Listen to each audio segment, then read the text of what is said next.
বিশ্বনবী পাগলের মতো একবার হাউজে কাউসারে যাবেন, একবার সিরাতে যাবেন, একবার পুলসিরাতের দিকে, একবার হাউজে কাউসারের দিকে পাগলের মতো দৌড়াতে থাকবেন।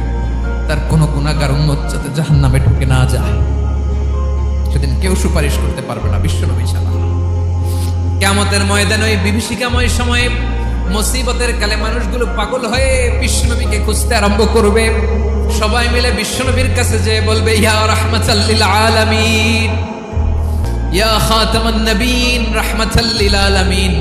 দেখেন আমাদের কি অবস্থা, কি কঠিন বিপদে আমরা আছি, দাঁড়াতে পারি না, সূর্যের আলোতে ঘেমে হয়রান।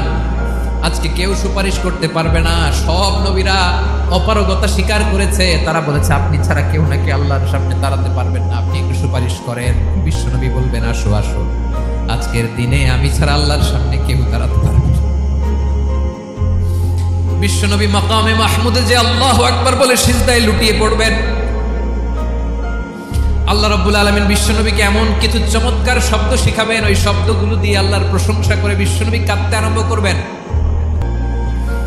বিশ্বনবী এমন ভাবে অজর দ্বারায় সিজদায় লুটিয়ে পড়ে কাঁদবেন, রব্বুল আলামিনের রহমতের দরিয়ায় জোশ লেগে যাবে। রব্বুল আলামিন এই দৃশ্য থেকে সহ্য করতে পারবেন না। রব্বুল আলামিন বলবেন, ইয়া মুহাম্মদ ইরফা রাসাক, ও নবী আপনি মাথা তোলেন, মাথা তোলেন, আপনার কান্না আমি সহ্য করতে পারি না। নবী আপনি মাথা তোলেন, সাল তুতা, আজকে আপনি যা চাবেন তাই দেব। নবী আপনি সিজদা থেকে মাথা তুলেন, সাল তুতা, যা চাবেন তাই দেব। ওয়াশফা তুশাফা, যার জন্য সুপারিশ করবেন তার সুপারিশ কবুল করে নেব। বিশ্বনবী এবার মাথা তুলবেন। যে বিভীষিকাময় সময়ে প্রত্যেক নবী বলেছেন আমি পারবো না, প্রত্যেক নবী বলেছেন আমার কি হবে আমি জানি না, আল্লাহ আমারে বাঁচাও। প্রতিটি নবী বলবেন নাফসি নাফসি, আল্লাহ তুমি আমারে বাঁচাও, আমারে বাঁচাও। বিশ্বনবী মাথা তুলবেন, তুলে বলবেন রব্বি হাবলি উম্মতি, আল্লাহ তুমি আমার গুনাহগার উম্মতকে বাঁচাও। এই দুনিয়ার বুকে রব্বুল আলামিন সব নবীকে একটা করে দাওয়া মুস্তাজাবা দিয়েছেন, মানে যে দোয়া করলে কবুল হয়ে যায় সাথে সাথেই। দাও বিহা, দুনিয়ার সব নবীরা ওই দোয়াটা দুনিয়ায় করে ফেলেছে। সব নবীকে আল্লাহ একটা করে দোয়া দিয়েছে, নবী দোয়া করলেই কবুল। সব নবীরা ওই দোয়া করে ফেলেছে দুনিয়াতে। বিশ্বনবী বলেন আমি করি নাই। ওয়া ইন্নী আখতাবিউ দাওয়াতি শাফাআতান লি উম্মতি ইয়াউমাল কিয়ামাহ, আমার ওই স্পেশাল দোয়া আমি দুনিয়ার বুকে কঠিন বিপদে পড়েও কোনোদিন করি নাই। আমি আমার স্পেশাল দোয়াটা কিয়ামতের দিন আমার গুনাহগার উম্মতকে সুপারিশের জন্য রেখে দিয়েছি। আল্লাহ বলবেন নবী ইরফা রাসাক, মাথা তোলেন, আর কাটবেন না। বিশ্বনবী মাথা তুলবেন, আল্লাহ বলবেন সাল তুতা, আপনি যা চাবেন তাই দেব। ওয়াশফা তুশাফা, সুপারিশ করেন, সুপারিশ কবুল করব।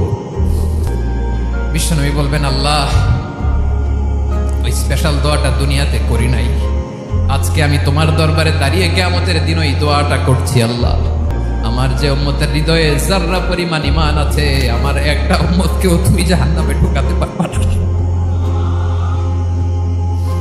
বিশ্বনবী পাগলের মতো একবার হাউজে কাউসারে যাবেন, একবার সিরাতে যাবেন, একবার পুলসিরাতের দিকে, একবার হাউজে কাউসারের দিকে পাগলের মতো দৌড়াতে থাকবেন।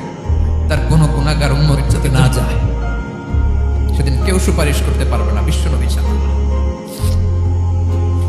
এজন্য 5 নম্বর আল্লাহ বললেন মান যাল্লাযী ইয়াশফাউ ইনদাহু ইল্লা বিইযনিহি, কার সাহস আছে, কার এত বড় বুকের পাটা কিয়ামতের কঠিন দিন আল্লাহর সামনে দাঁড়িয়ে সুপারিশ করবে? কারো ক্ষমতা নেই, কারো ক্ষমতা নাই। বিশ্বনবী সেদিন সিজদায় পড়ে উম্মতের জন্য কাঁদবেন, সবাই কাঁদবে নাফসি নাফসি, আল্লাহ আমারে বাঁচাও, আল্লাহ আমারে বাঁচাও। বিশ্বনবী বলবেন উম্মতি উম্মতি, বিশ্বনবী আমার জন্য কাঁদবেন, আপনার জন্য কাঁদবেন, আমাদের জন্য সেদিন কেঁদে কেঁদে জাহান্নামের দরজায় দাঁড়িয়ে আমাদেরকে টেনে টেনে জান্নাতে ঢুকাবেন। এজন্য এই বিশ্বনবীর ভালোবাসা যেন আমাদের হৃদয়ে ভরপুর থাকে। আমার ভাইয়েরা, প্রতি শুক্রবার বিশ্বনবীর উপরে বেশি বেশি যেন আমরা দুরূদ পড়ি। আমরা যখন বিশ্বনবীর সালাম দেই, দুরূদ পড়ি, একদল স্পেশাল ফেরেশতা আছে যারা বিশ্বনবীর দুরূদটা নিয়ে সরাসরি বিশ্বনবীর রওজায় যায়। যে বলে অমুকের বেটা অমুক আপনারে সালাম দিয়েছে, বিশ্বনবী নিজ কবরের থেকে নিজেই সালামের উত্তর দেয়।